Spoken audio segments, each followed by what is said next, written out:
Boa noite, irmãos. Graça e paz. Vamos dar início ao nosso estudo bíblico dessa quinta-feira. Hoje é quinta-feira e quinta-feira é dia de estudo bíblico da Palavra do Senhor. Nós convidamos os irmãos para estarem conosco, acessando o nosso canal agora no YouTube, para nós estarmos com o nosso estudo da Palavra do Senhor. Vamos continuar falando sobre Cristologia. Que você esteja bem, que a graça do Senhor seja abundante na sua vida, sua família possa estar em paz, que a graça do Senhor inunde cada vez mais seu coração, sua casa, sua família, e que você tenha mais desejo de aprender a palavra do Senhor. Hoje nós vamos dar continuidade, nós estamos falando sobre Cristologia, já falamos sobre o primeiro estudo e agora nós vamos para o segundo estudo da nossa Cristologia. Convidamos você para estar conosco, mas antes nós vamos orar ao Senhor, pedindo a Ele que nos abençoe para esse momento de estudo da Palavra do Senhor. Maravilhoso Deus, nós te agradecemos, ó Pai, pela oportunidade de estarmos aqui reunidos para aprendermos a Tua Palavra. Fica conosco, nós pedimos que o Senhor nos abençoe, em nome de Jesus. Amém. Bem, irmãos, sem mais delongas, vamos para o nosso estudo hoje da Cristologia, só lembrando aos amados irmãos o conceito de Cristologia que a gente trouxe, né? Pegamos lá da Wikipédia. Cristologia é o estudo sobre Cristo, é a parte da teologia cristã que estuda a doutrina da pessoa e da obra de Jesus Cristo. Então, o que é que a gente vai estudar na Cristologia? A doutrina da pessoa e da obra de Jesus Cristo. Então, convido você, nesse momento, para estudar conosco a pessoa bendita e maravilhosa do Senhor e Salvador Jesus Cristo. Então vamos começar com o nosso estudo. O tema de hoje, a encarnação de Cristo, João capítulo 1, versículo 1 e o versículo 14. A gente vai dar uma olhadinha com esse texto básico. No princípio era o Verbo, e o Verbo estava com Deus, e o Verbo era Deus, e o Verbo se fez carne e habitou entre nós, cheio de graça e de verdade, e vimos a sua glória, glória como do unigênito do Pai. Está aí o nosso texto básico, texto de João 1, versículo 1 e o versículo 14, falando que o Verbo, que era Deus, se fez carne e habitou entre nós. Nós temos hoje no estudo uma divisãozinha, né? Dividimos o estudo para ele não ficar muito complicado, né? E até ser mais didaticamente mais tranquilo dos irmãos entenderem. Dividimos ele em 3 pontozinhos, né? Bem presbiteriano, né? Bem presbiteriano aí, 3 pontozinhos no nosso estudo de hoje. Fizemos essa divisão, né? Então vamos lá. Primeiro a gente vai falar sobre o significado da encarnação. Segundo, a gente vai falar sobre as profecias da encarnação. E terceiro, os propósitos da encarnação, né? As razões da encarnação. Então vamos lá começar o nosso estudo com o primeiro tema, o significado da encarnação. O que significa encarnação? Encarnação significa que a segunda pessoa da Trindade, que não possuía natureza humana, se fez homem. Ou seja, Deus assumindo a natureza humana. Então nós cremos, como toda a cristandade ortodoxa, né, crê que existe um único Deus e esse Deus subsiste eternamente em 3 pessoas, o Pai, o Filho e o Espírito Santo. Então, a segunda pessoa da Trindade seria o Filho. Ele não possui a natureza humana, como também o Pai nem o Espírito Santo, mas ele assumiu essa natureza humana, se fazendo homem e vivendo e habitando entre nós. E esses textos aí deixam isso bastante claro, que Jesus Cristo ele assumiu a natureza humana, e isso aí nós chamamos de encarnação, encarnar. João 1,14, 1 João 4,2 e 2 João 1,7 é os textos que nós vamos ver agora, né? O Verbo se fez carne e habitou entre nós, cheio de graça e de verdade, e vimos a sua glória, glória como do unigênito do Pai. A gente já tinha lido esse texto lá no texto básico, né? O Verbo se fez carne e habitou entre nós. 1 João 4,2 diz: nisto vocês reconhecem o Espírito de Deus. Todo espírito que confessa que Jesus Cristo veio em carne é de Deus. E o segundo texto, 2 João 1,7, porque muitos enganadores têm saído do mundo afora, os quais não confessam que Jesus Cristo veio em carne. Este é o enganador e o anticristo. Observe que lá no primeiro texto a gente está dizendo que o Verbo se fez carne e habitou entre nós. Texto de João. Esses dois últimos textos é de João também, contestando aí a heresia que estava acontecendo já no primeiro século da era cristã, que aquelas pessoas que não acreditavam que Jesus Cristo veio em carne, que ele veio apenas como um espírito, como um fantasma. Mas ele está dizendo, não, Jesus Cristo realmente ele veio em carne, o Verbo se fez carne, habitou entre nós. E aquele que diz que Jesus veio em carne, ele está em harmonia com o Espírito de Deus. Nisto vocês reconhecem o Espírito de Deus. Todo espírito que confessa que Jesus Cristo veio em carne é de Deus. E esse outro texto, já no final, 2 João 7, há um texto até pesado, né? Que diz que muitos enganadores têm saído do mundo, os quais não confessam que Jesus Cristo veio em carne, ou seja, ele não se encarnou. Este é o enganador e o anticristo. Ele diz que aquele que não crê, que não confessa que Jesus Cristo veio em carne, que ele se encarnou, assumiu a natureza humana, então este é enganador. Este também é o anticristo, contra Cristo. Então, a encarnação que é o Verbo se fazendo carne, habitando entre nós, é a divindade se fazendo carne e habitando entre nós, vivendo entre nós. Isso é o que nós chamamos de encarnação. Ok? Segundo ponto, as profecias da encarnação. Quais são as profecias? Vamos nos concentrar em duas profecias de Isaías. Isaías é conhecido como o profeta messiânico, ou seja, o profeta que mais profetizou a respeito do Messias, do Cristo. Então, a gente vai utilizar duas profecias deles para ilustrar aí esse segundo ponto, que são as profecias da encarnação. Vamos dar uma olhadinha aqui.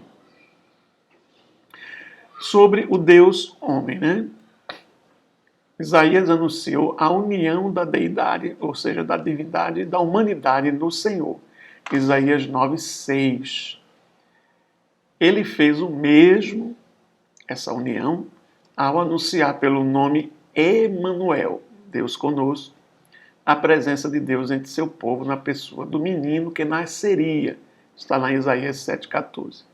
Ainda em Isaías 7,14, ele diz que esse menino que nasceria, ele nasceria de uma virgem, é o nascimento virginal, ou seja, a encarnação se daria por meio de uma virgem. Então vamos dar uma olhadinha nesses dois textos de Isaías 9:6 e Isaías 7:14. Isaías 9:6. Porque o menino nos nasceu, o filho se nos deu, o governo está sobre seus ombros, seu nome será maravilhoso, conselheiro, Deus forte, Pai da eternidade, príncipe da paz. Então aí há essa união que Isaías está dizendo aí, né? Desse menino, do Deus homem, né? É o Deus que se transforma em gente, em menino. Que aí está falando do menino, está falando sobre esses nomes que ele tem, que são nomes divinos atribuídos à divindade, né? Maravilhoso conselheiro, Deus forte, Pai da eternidade, príncipe da paz. O texto de Isaías 7,14 diz: portanto, o Senhor mesmo lhe dará um sinal. Eis que a virgem conceberá e dará à luz um filho e lhe chamará Emanuel.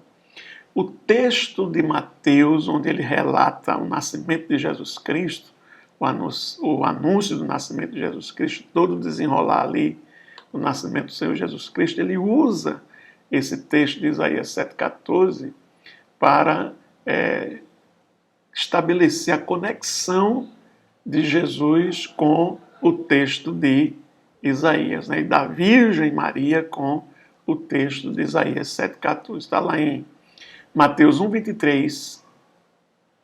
Eis que a Virgem conceberá e dará à luz um filho, e ele será chamado pelo nome Emanuel, que significa Deus conosco. Então, justificando aí o nascimento de Jesus e o anúncio do nascimento de Jesus Cristo como cumprimento da profecia de Isaías 7,14. Então, nós temos aí as profecias que falam aí da encarnação do Verbo. Ele nasceria como menino, ele nasceria de uma virgem e o seu nome seria Deus conosco. Aí estabelecido no nome Emanuel. Ok, queridos? Vamos então para o terceiro ponto do nosso estudo, que são os propósitos da encarnação. Então, quais os propósitos? Primeiro propósito. Então, Jesus ele se encarnou para revelar Deus a nós. Vamos ver esses textos aí. João 1,18 diz: ninguém jamais viu a Deus, o Deus unigênito que está junto do Pai, é quem o revelou. Então, quem é que revela a pessoa de Deus? Jesus Cristo, que é chamado aqui no texto de o Deus unigênito. É Ele quem revela a pessoa de Deus para nós. João 14, 7-11, diálogo de Jesus com seus discípulos. Ele diz: se vocês me conheceram, conhecerão também o meu Pai, e desde agora vocês o conhecem e têm visto. Está falando a respeito do Pai. Filipe disse a Jesus: Senhor, mostra-nos o Pai e isso nos basta. Jesus respondeu: há tanto tempo estou com vocês, Filipe, e você ainda não me conhece? Quem vê a mim, vê ao Pai. Como é que você diz, mostra-nos o Pai? Você não crê que eu estou no Pai e que o Pai está em mim? As palavras que eu digo a vocês, não as digo de mim mesmo, mas o Pai que permanece em mim faz as suas obras. Creiam que eu estou no Pai e que o Pai está em mim. Creiam, ao menos por causa das mesmas obras. Então Jesus está dizendo aqui que quem vê a Ele, vê o Pai, ou seja, Ele veio a esse mundo exatamente para nos revelar quem é o Pai, quem Deus é na sua essência. E finalmente, o texto de Hebreus 1,3, onde o escritor diz: o Filho, que é o resplendor da glória de Deus e a expressão exata do seu ser, sustentando todas as coisas pela sua palavra poderosa, depois de ter feito a purificação dos pecados, assentou-se à direita da majestade nas alturas. Então, o texto aqui de Hebreus está afirmando categoricamente que o Filho, ou seja, a segunda pessoa da Trindade, o Deus unigênito, lá de João 1,18, ele é o resplendor da glória de Deus. Ele é a expressão exata do ser de Deus. Então, Jesus se encarnou, ele veio a este mundo para revelar quem é Deus na sua essência para cada um de nós. Segunda razão, porque Jesus se encarnou, foi para prover um sacrifício efetivo pelo pecado. Está lá em Hebreus 10, 10-14. Assim se expressa a palavra do Senhor. Nessa vontade é que temos sido santificados mediante a oferta do corpo de Jesus Cristo, uma vez por todas. Ora, todo sacerdote se apresenta dia após dia para exercer o serviço sagrado e oferecer muitas vezes os mesmos sacrifícios que nunca jamais podem remover pecados. Jesus, porém, tendo oferecido para sempre um único sacrifício pelos pecados, assentou-se à direita de Deus, aguardando daí em diante até que seus inimigos sejam postos por estrado dos seus pés, porque com uma única oferta aperfeiçoou para sempre os que estão sendo santificados. Então o texto diz aqui categoricamente que Jesus veio para ser esse sacrifício eficaz. Né? E aí ele está dizendo, né, os sacerdotes da antiga aliança, eles dia após dia ofereciam sacrifícios que nunca jamais poderiam remover o pecado. Mas Jesus, porém, diferentemente desses sacrifícios, ele ofereceu para sempre um único sacrifício pelos pecados e se assentou à direita de Deus.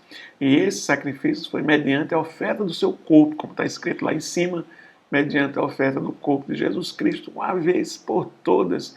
E aí no final, o escritor aos Hebreus diz, porque com uma única oferta, enquanto os sacerdotes da antiga aliança faziam muitas ofertas, com uma única oferta, Jesus Cristo aperfeiçoou para sempre o que estão sendo santificados. Então ele veio para ser esse sacrifício eficaz e resolver definitivamente o problema do pecado. Terceira razão, porque Jesus Cristo se encarnou, foi para cumprir a aliança davídica. Vamos dar uma olhadinha aqui. O texto de Lucas 1, 31 a 33 diz: diálogo do anjo com Maria, né, falando a respeito do nascimento de Jesus. Ele diz: você ficará grávida e dará à luz um filho, a quem chamará pelo nome de Jesus. Este será grande, será chamado Filho do Altíssimo. Deus, o Senhor, lhe dará o trono de Davi, seu pai. Ele reinará para sempre sobre a casa de Jacó, e o seu reino não terá fim. Então Jesus Cristo veio para reinar para sempre no trono de Davi, né? Trono de Davi, sobre a casa de Jacó, de uma vez para todo sempre, seu reinado não terá fim. E a gente tem esse texto paralelo, que é exatamente o texto original da aliança, né, que está em 2 Samuel 7,16, Deus falando com Davi, diz: quanto a você, Davi, a sua casa e o seu reino serão firmados para sempre diante de mim. O seu trono será estabelecido para sempre. Só que este trono que ele está falando aí, de Davi, que será firmado para sempre, é na pessoa bendita de Jesus Cristo. É isso que o anjo está dizendo a Maria, né? Diz assim: Deus, o Senhor, lhe dará o trono de Davi, seu pai, ou seja, aquele de quem ele descende, né? Ele reinará para sempre sobre a casa de Jacó e seu reino não terá fim. Ou seja, de acordo com a carne, de acordo com a humanidade de Jesus Cristo, ele descende do rei Davi, descendente do rei Davi. Então, essa aliança davídica, de que reinará para sempre na casa de Israel, e o trono será firmado para sempre diante do Senhor, como está aqui em 2 Samuel 7,16, se cumpre, não nos descendentes, nos outros descendentes de Davi, mas no descendente de Davi, que é Jesus Cristo. Tanto é que Jesus Cristo era chamado de filho de Davi. A gente encontra várias vezes as pessoas se referindo a Jesus no Novo Testamento como Jesus Cristo, filho de Davi, né? Aquele paralítico, aquele cego, aquelas pessoas que precisavam da intervenção de Jesus na sua vida, eles sempre diziam: Jesus Cristo, filho de Davi, tem misericórdia de mim. Então ele veio para cumprir essa aliança de Deus com Davi, na qual o seu trono será firmado para sempre. O trono de Davi é firmado para sempre na pessoa do seu descendente, Jesus Cristo.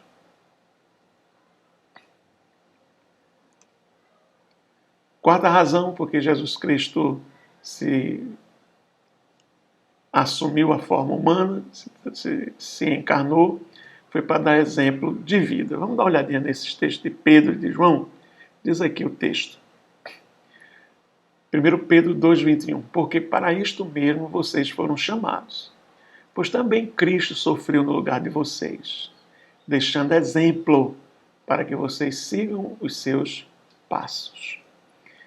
E 1 João 2,6 diz: quem diz que permanece nele, ou seja, em Cristo, em Jesus, esse também deve andar assim como ele andou. Então a gente observa aqui que Jesus Cristo, dentre outras coisas, assumiu a natureza humana para nos dar exemplo de vida, para ser o nosso paradigma, para ser o nosso exemplo. Que coisa maravilhosa, né, irmãos?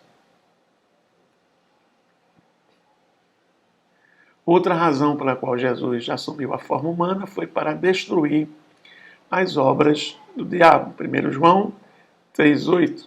Olha o que é que diz o texto. Aquele que pratica o pecado procede do diabo, porque o diabo vive pecando desde o princípio. Para isto se manifestou o Filho de Deus, para destruir as obras do diabo. Ou seja, para isto Jesus veio ao mundo, se encarnou, assumiu a forma humana, assumiu a natureza humana, nasceu da Virgem Maria. Ele veio para destruir as obras do diabo. Graças a Deus. E, finalmente, ele veio para ser um sumo sacerdote misericordioso. Ele que se compadece de nós. Hebreus 4, 14 a 16 fala sobre esse texto aí, maravilhoso. Tendo, pois, Jesus, o Filho de Deus, tendo, pois, Jesus Cristo, o Filho de Deus, como grande sumo sacerdote que adentrou os céus, conservemos firmes a nossa confissão, porque não temos sumo sacerdote que não possa se compadecer das nossas fraquezas. Pelo contrário, ele foi tentado em todas as coisas, a nossa semelhança, mas sem pecado. Portanto, aproximemo-nos do trono da graça com confiança, a fim de recebermos misericórdia e encontrarmos graça para ajuda em momento oportuno. Que texto maravilhoso! Jesus, ele veio para ser o nosso sumo sacerdote, para ser aquela pessoa que vai estar intercedendo por nós, aquela pessoa que assumiu a nossa natureza. Ele foi tentado em todas as coisas à nossa semelhança e pode nos ajudar, pode nos oferecer ajuda de uma maneira misericordiosa no momento que nós precisamos dessa graça e dessa ajuda. Ele se apresenta como esse sacerdote misericordioso, porque ele sabe o que é passar as dificuldades, ele sabe todas as tentações e dificuldades que nós passamos, porque ele assumiu a nossa natureza humana, ele viveu como cada um de nós, ele viveu entre nós, ele foi tentado, ele sentiu dor, ele passou por todos os problemas que passamos, portanto, ele é o nosso sumo sacerdote misericordioso que nos ajuda no momento que nós precisamos. Que coisa maravilhosa! Graças a Deus pela encarnação do Verbo eterno. Graças a Deus pela encarnação da segunda pessoa da Trindade. Graças a Deus pela encarnação de Jesus Cristo, o nosso Senhor e o nosso Salvador. Então, para que Jesus Cristo se encarnou?